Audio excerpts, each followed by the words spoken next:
बिस्मिल्लाहिर्रहमानिर्रहीम। अस्सलाम वालेकुम डियर स्टूडेंट्स।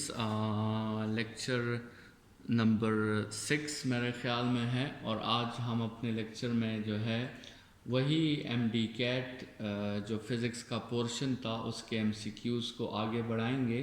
फ़र्स्ट 7 एमसीक्यूज़ हमने जो है डिस्कस कर लिए हैं, तो आज के लेक्चर में हम क्वेश्चन नंबर 8 से स्टार्ट लेंगे। क्वेश्चन नंबर 8 जो आपका है वो ये है कि the internal energy of an isolated system या the internal energy of an isolated process, option A decreases, option B increases, option C remains zero या ऑप्शन डी रिमेन्स कांस्टेंट। तो स्टूडेंट्स, आइसोथर्मल जो प्रोसेस होता है आपके साथ, isothermal process में आपके साथ आपको पता है कि आइसोथर्मल प्रोसेस में टेम्परेचर जो होता है, टेम्परेचर आपके साथ कांस्टेंट रहता है। तो टेम्परेचर अगर कांस्टेंट रहता है तो हमें पता है कि internal energy depends on temperature. तो अगर टेम्परेचर कांस्टेंट है तो मतलब इंटरनल एनर्जी भी आपकी कांस्टेंट होगी या आपके साथ इंटरनल एनर्जी जो है वो चेंज नहीं करेगी। चेंज इन इंटरनल एनर्जी आपके साथ ज़ीरो होगी।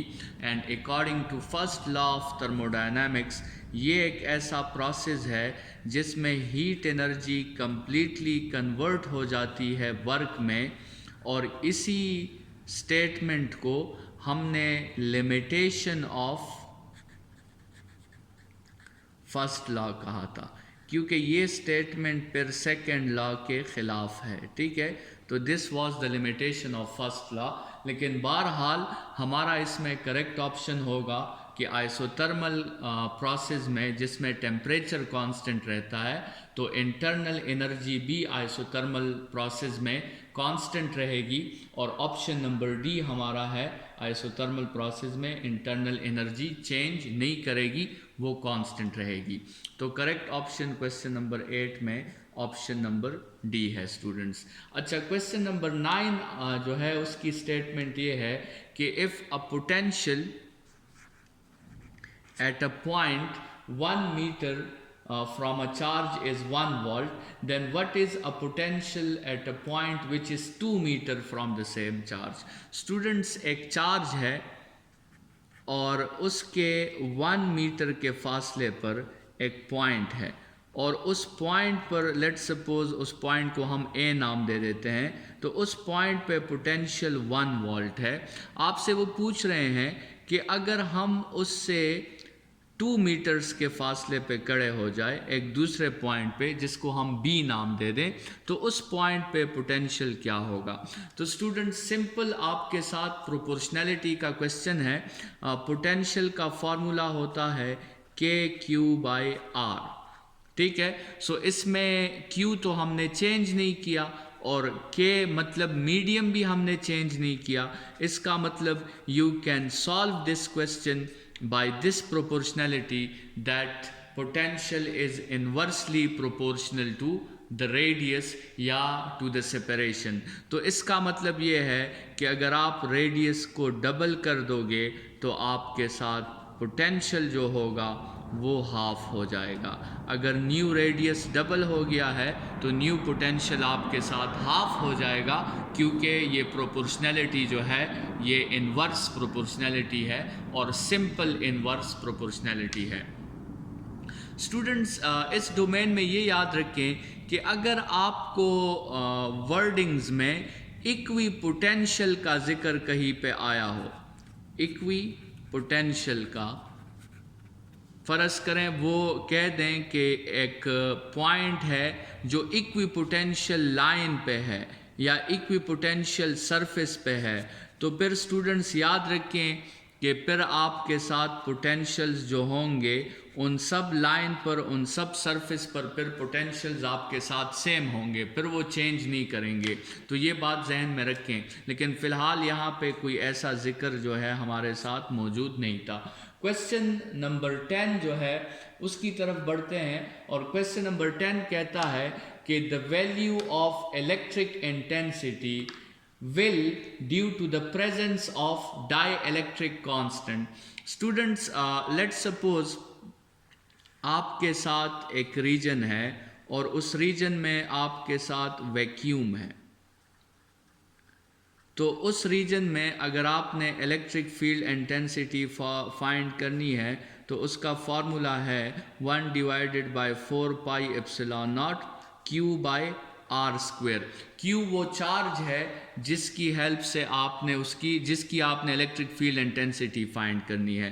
लेकिन स्टूडेंट्स, अभी अगर हम एक मीडियम इंट्रोड्यूस कर दें, एक ऐसा मीडियम इंट्रोड्यूस कर दें जिसकी रिलेटिव परमिटिविटी एप्सिलॉन आर के इक्वल हो, तो स्टूडेंट्स उस मीडियम में जो फिर आपके साथ इंटेंसिटी होगी वो 1 divided by 4 pi epsilon naught epsilon r q divided by r square हो जाएगा। तो जिससे क्लियरली पता चलता है कि मीडियम को इंट्रोड्यूस करने से इलेक्ट्रिक फील्ड इंटेंसिटी जो होती है वो डिक्रीज हो जाती है। मतलब electric field intensity in medium जो है वो ऑलवेज लेस होती है electric field intensity in vacuum. और इसका रीज़न ये है कि एप्सिलॉन आर की वैल्यू हमेशा 1 से आपके साथ ग्रेटर होती है। तो नॉर्मल भी अगर आप देखें स्टूडेंट्स, हमने यहाँ पे जो परमिटिविटी है इसको हमने डिफाइन किया था कि it is actually the resistance of a medium to the creation of electric field. तो जब आप मीडियम को इंट्रोड्यूस करोगे तो ज़रूरी बात है कि रेजिस्टेंस बढ़ेगी तो फील्ड भी वीक हो जाएगा और फोर्स भी वीक हो जाएगा। स्टूडेंट्स, इस डोमेन में याद रखें कि आपके साथ जो वैक्यूम होता है, वैक्यूम की रिलेटिव परमिटिविटी 1 के इक्वल होती है। अगर आपके साथ एक इंसुलेटर होता है तो इंसुलेटर की रिलेटिव परमिटिविटी 1 से ग्रेटर होती है। लेकिन अगर आपके साथ एक कंडक्टर है तो कंडक्टर की रिलेटिव परमिटिविटी फिर आपके साथ इन्फिनिटी हो जाती है। तो ये 3 बातें भी आप जो है एंट्री टेस्ट के लिए याद रखें। रिलेटिव परमिटिविटी की वैल्यूज़ जो हैं इंसुलेटर्स के लिए, कंडक्टर्स के लिए और वैक्यूम के लिए। बहरहाल इसमें हमारा जो ऑप्शन है वो ऑप्शन नंबर बी है, जो कि ये है कि इलेक्ट्रिक फील्ड इंटेंसिटी मीडियम के इंट्रोडक्शन से डिक्रीज़ हो जाती है। ठीक है, ऑप्शन जो हैं वो फर्स्ट ऑप्शन इंक्रीज है, सेकंड ऑप्शन डिक्रीज है, थर्ड ऑप्शन है इंक्रीज एक्सपोनेंशियली और चौथा ऑप्शन है रिमेन्स द सेम। तो उसमें हमने सेकंड ऑप्शन को करेक्ट कर दिया है। सेकंड ऑप्शन आपके साथ है डिक्रीजेस। ठीक है, क्वेश्चन नंबर 11 की तरफ बढ़ते हैं।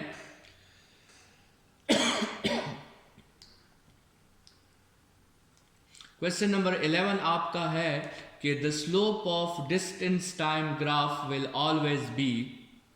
Question number 11,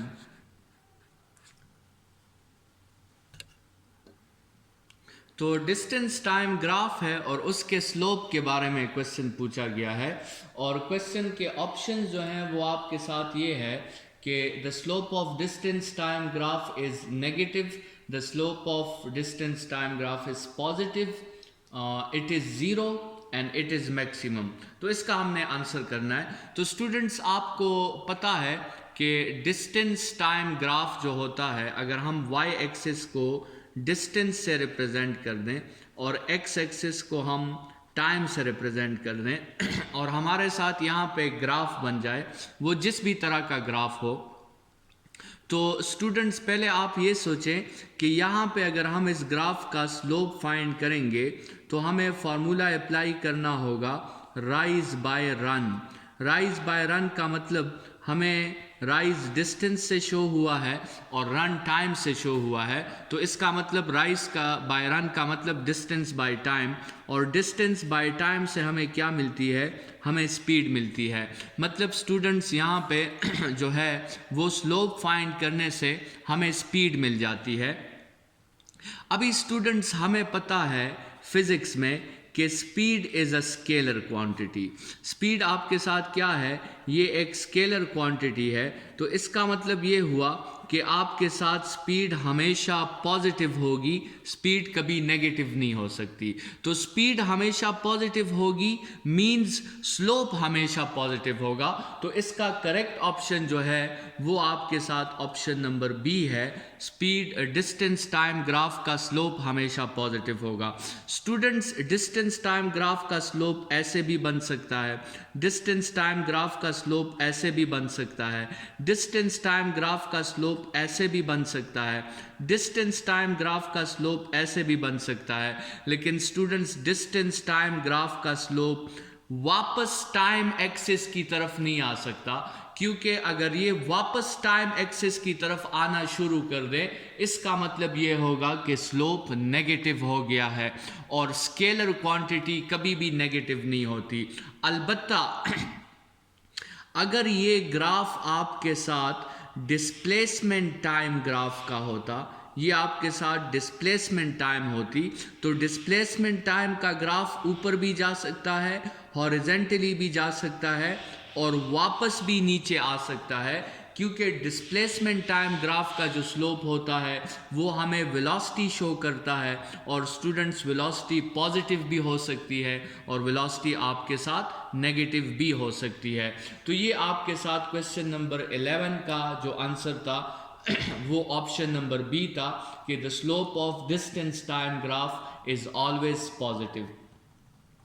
students, question number 12 की तरफ बढ़ते हैं, और क्वेश्चन नंबर 12 है कि eight which angle of projection the projectile range becomes half of its maximum value.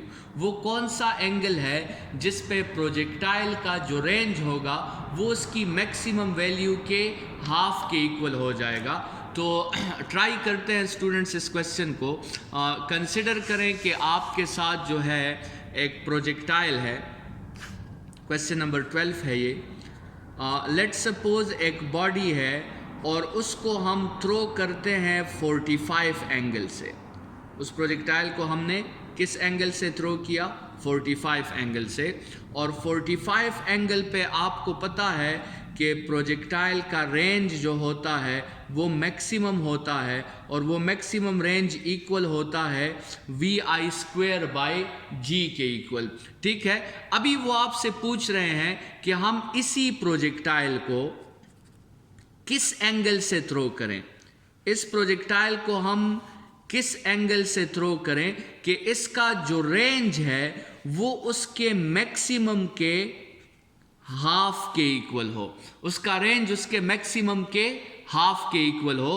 तो स्टूडेंट्स, आप जो है ये आपकी वो कंडीशन है जिस पे आपने ये क्वेश्चन हल करना है। ये वो कंडीशन है जहां से आपको थीटा की वैल्यू मिलेगी, वो एंगल आपको मिलेगा जिस एंगल पर आपने जो है जिस एंगल के लिए आपसे पूछा गया है।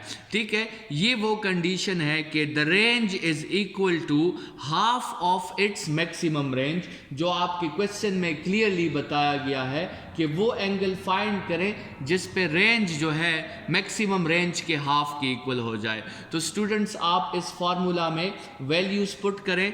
आप r की जगह पुट कर दें vi² sin square theta by 2g by g। vi² sin square theta by g जो है वो रेंज की वैल्यू है, और इस साइड पे आप पुट कर दें मैक्सिमम रेंज की वैल्यू, तो vi² है, और यहाँ पे जो है हमारे साथ ये 2 पे डिवाइड भी हो रहा है, तो ये 2g हो जाएगा। स्टूडेंट्स, इसको अगर हम जो है थोड़ा सा सॉल्व कर लें तो ये आपके साथ vi² और vi² कैंसिल हो जाएगा, g और g भी आपके साथ कैंसिल हो जाएगा। साइन स्क्वायर थीटा आपके साथ, सॉरी यहाँ पे थोड़ी सी गलती हो गई, ये साइन स्क्वायर थीटा नहीं है, ये साइन 2 थीटा है। ठीक है, तो रेंज के फॉर्मूला में जो है आपके साथ साइन 2 थीटा आता है। तो इसका मतलब साइन 2 थीटा जो है वो इक्वल हो गया 1/2 के आपके साथ, और यहाँ से आप इन्वर्स लें तो 2 theta is sine inverse 1/2। Sine inverse 1/2 आपको याद होना चाहिए कि ये 30 डिग्रीज है, तो इसका मतलब ये हुआ कि 2 थीटा जो है वो 30 डिग्रीज के इक्वल है। तो थीटा आपके साथ 15 डिग्रीज के इक्वल हो जाएगा। तो स्टूडेंट्स जब भी किसी प्रोजेक्टाइल को 15 एंगल से थ्रो किया जाएगा तो उसका रेंज फिर किसके इक्वल होगा, उसका रेंज जो है उसके मैक्सिमम के हाफ के इक्वल होगा। और मैक्सिमम का हाफ किसके इक्वल है, मैक्सिमम का हाफ इक्वल है vi²/2g के, क्योंकि मैक्सिमम vi²/g है तो उसका हाफ क्या हो जाएगा, उसका हाफ आपके साथ हो जाएगा vi²/2g के इक्वल। तो एंगल जो इसमें करेक्ट आंसर है हमारे साथ, करेक्ट आंसर हमारे साथ इसका है ऑप्शन नंबर ए 15 डिग्रीज। ठीक है, तो स्टूडेंट्स अभी हम क्वेश्चन नंबर 13 की तरफ चलते हैं। क्वेश्चन नंबर 13 आपके साथ एक सिंपल जो है न्यूटन इक्वेशंस पे क्वेश्चन है। और क्वेश्चन नंबर 13 की आपके साथ जो स्टेटमेंट है वो ये है कि if we drop an object its initial velocity is 0, how far will it fall in t seconds? Question number 13, हम एक बॉडी को रिलीज कर रहे हैं, ठीक है, एक हाइट से, उसकी इनिशियल वेलोसिटी आपके साथ 0 है और ये बॉडी नीचे आ रही है और आपसे कहा जा रहा है कि टाइम आप t सेकेंड्स ले लें और आप इसकी हाइट जो है वो मालूम करें कि इसने कितना डिस्टेंस कवर किया होगा। तो स्टूडेंट्स ये एक सिंपल इक्वेशन है, सिंपल आप जो है न्यूटन सेकेंड लॉ को यूज़ कर सकते हैं। S is equal to VIT plus half AT²। तो यहाँ पे आपके साथ S की जगह H लगा दें, VI तो 0 है और आप जो है A की जगह G लगा दें और साथ में T²। तो ये H इक्वल हो जाएगा 1/2 इंटू 9.8 इंटू T²। तो यहाँ से आप इसको थोड़ा सा सिंप्लीफाई कर लें, 9.8 को 2 पे डिवाइड कर दें तो आपके साथ 0.49 T² आ जाएगा। तो T टाइम में वो जितना हाइट कवर करेगा वो 0.49 T² के इक्वल होगा। स्टूडेंट्स ये एक शॉर्टकट फार्मूला आपके साथ आ गया है, लेकिन याद रखें कि ये शॉर्टकट फार्मूला जो आया है ये सिर्फ और सिर्फ फ्री फॉल के लिए है। ठीक है, ये सिर्फ उस मोशन के लिए है जिसमें सिर्फ वेट रिस्पॉन्सिबल होता है, वेट के अलावा कोई दूसरा फोर्स उसमें रिस्पॉन्सिबल ना हो और उसकी इनिशियल वेलोसिटी 0 हो। तो फिर आप ये शॉर्टकट फार्मूला भी उसके हाइट कवर करने के लिए अप्लाई कर सकते हैं। स्टूडेंट्स क्वेश्चन नंबर 14 जो है सिंपल थ्योरी का क्वेश्चन है और वो आपसे पूछ रहे हैं कि न्यूटन सेकंड जो है वो किसका यूनिट है, न्यूटन इनटू सेकंड वो किसका यूनिट है। तो स्टूडेंट्स आपको पता है इम्पल्स जो होता है, इम्पल्स जिसको हम J से डिनोट करते हैं, जिसको हम डिफाइन करते हैं कि it is the change in momentum या it is the product of force and time. तो यहाँ पे आप देख सकते हैं कि फोर्स और टाइम के प्रोडक्ट का यूनिट क्या आएगा, न्यूटन इनटू सेकंड आएगा। तो इसका मतलब ये हुआ कि क्वेश्चन नंबर 14 का जो आंसर है वो इम्पल्स है। स्टूडेंट्स इन किस्म के क्वेश्चंस में आपको हर ऑप्शन चेक करना होगा, क्योंकि ऐसी पॉसिबिलिटी आ सकती है कि एक से ज़्यादा फिजिकल क्वांटिटीज़ जो हैं उनके यूनिट्स जो हैं वो सेम हो। जैसे कि वर्क और टॉर्क का यूनिट सेम है, तो इसी तरह बहुत सी फिजिकल क्वांटिटीज़ के यूनिट सेम हो सकते हैं। तो इसलिए आप हर एक ऑप्शन को सॉल्व करें और फिर जो है उसका आंसर दें। लेकिन बहरहाल हमारे केस में क्वेश्चन नंबर 14 का आंसर जो है वो ऑप्शन नंबर सी है, जो कि है इम्पल्स। ठीक है स्टूडेंट्स, नेक्स्ट क्वेश्चन की तरफ बढ़ते हैं। नेक्स्ट क्वेश्चन नंबर 15 आपके साथ है कि a body which is 1.7 meter high raises weight with a mass of 150 kg to a height of 0.5 meter above the head. How much work is done by the body? एक simple सा question है students, question number 15, जिसमें बताया गया है कि एक body है जिसका मास आपको गिवन है 50 kg।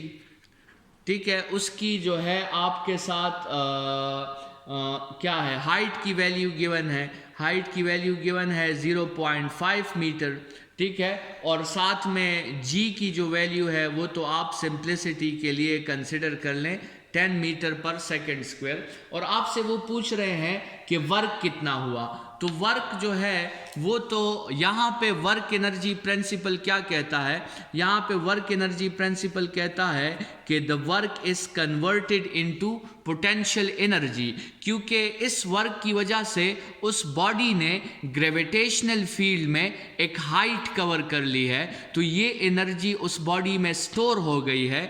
तो इस केस में वर्क एनर्जी प्रिंसिपल ये कहता है कि वर्क असल में किसके इक्वल है, वर्क असल में पोटेंशियल एनर्जी के इक्वल है। तो स्टूडेंट्स आप यहाँ पे वर्क के लिए एफ डी कॉस थीटा की जगह एम जी एच का फॉर्मूला भी यूज कर सकते हैं, और बाकी तो फिर बात सिंपल है, आप एम की जगह 50, जी की जगह जो है तो वो आप 10 पुट करें, और आप जो है हाइट की जगह 0.5 पुट कर दें। तो ये इसको आप सॉल्व करें, इसको आप इस तरह सॉल्व करें कि ये 50 इंटू 10 तो 500 हो जाएगा, और 0.5 की जगह 5/10 लिख दें, जिससे 0.1/2 आता है, और 500 डिवाइडेड बाई 2 आपके साथ 250 जाउल्स हो जाएगी। तो करेक्ट आंसर जो है इसका हमारे साथ वो 250 जाउल्स आता है। तो ये भी एक सिंपल सा क्वेश्चन था, 250 जाउल्स हमारे साथ इसका आंसर आ गया। स्टूडेंट्स क्वेश्चन नंबर 16 जो है वो ये कहता है कि एक सिंपल पेंडुलम है, हमारे साथ एक सिंपल पेंडुलम है और वो टू एंड फ्रो मोशन कर रहा है, ठीक है। वो जो है अपने मीन पोजीशन के across to and fro motion कर रहा है। इस सिंपल पेंडुलम का आपको मास गिवन है, ठीक है। मास इस सिंपल पेंडुलम का है 2 kg, ठीक है। What is the speed, speed आपसे मांगी गई है इस सिंपल पेंडुलम की, ठीक है। What is the speed at mean position, यहाँ पे आपको उसकी स्पीड जो है वो मांगी गई है।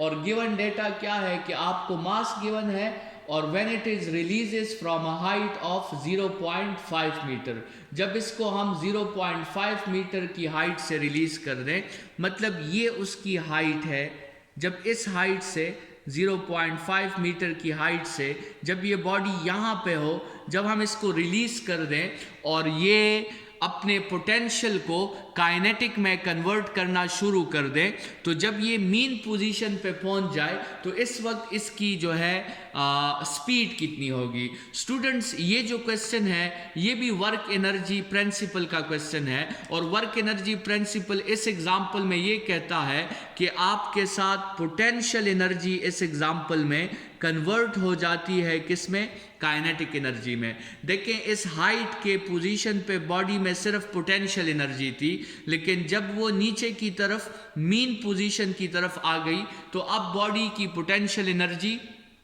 कन्वर्ट हो गई है किसमें, वो कन्वर्ट हो गई है काइनेटिक एनर्जी में। तो वर्क एनर्जी प्रिंसिपल कहता है कि ऐसे केसेस में आप ये फॉर्मूला यूज कर सकते हैं कि half mv² is equal to mgh। यहाँ पे आप m और m को कैंसिल कर दे सकते हैं, मतलब इसका ये हुआ कि मास को शो करना ज़रूरी नहीं था, अगर मास शो ना भी होता फिर भी हम ये क्वेश्चन सॉल्व कर लेते, और इससे आपके साथ v² इक्वल होता है 2gh के, और v इक्वल हो जाएगा 2gh अंडर द रूट के। तो स्टूडेंट्स इसमें वैल्यूज पुट करें, 2gh जो है वो आपके साथ 2 और g की वैल्यू सिंप्लिसिटी के लिए 10 ले लें, और h की वैल्यू 0.5 है, तो ये आपके साथ 0.5 और 2 तो कैंसिल हो जाएगा, आपके साथ v की वैल्यू जो आएगी वो √10 आएगी।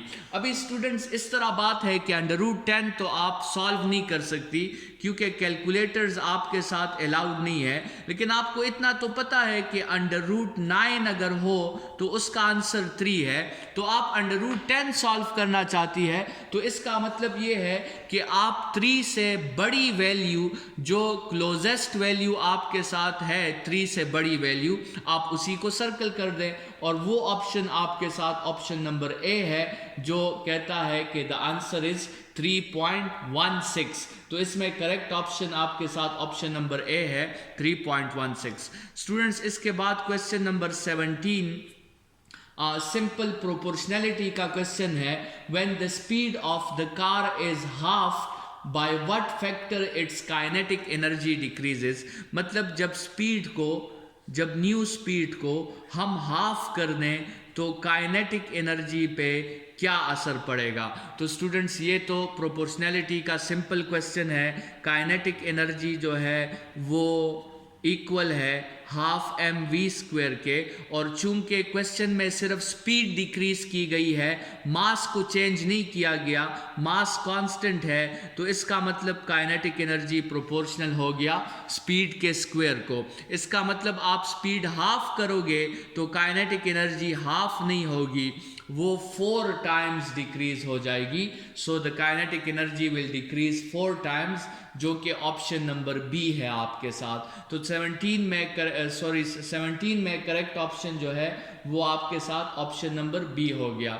स्टूडेंट्स, क्वेश्चन नंबर 18 वो भी सिंपल थ्योरी का क्वेश्चन है, जिसमें आपको बताया गया है कि which of the following is a non conservative force. तो जिसमें ऑप्शन ए है friction force, gravitational force, electric force और इलास्टिक फोर्स। तो स्टूडेंट्स, हमें पता है कि ग्रेविटेशनल फोर्स, इलेक्ट्रिक फोर्स और इलास्टिक फोर्स ये तीनों कंजर्वेटिव फोर्सेस हैं, और हमें ये भी पता है कि फ्रिक्शन फोर्स जो है ये कंजर्वेटिव फोर्स नहीं है। तो इसका correct option option number A है फ्रिक्शन फोर्स। स्टूडेंट्स, आज के लेक्चर में हमने क्वेश्चन नंबर 8 से 18 तक MCQs डिस्कस किए।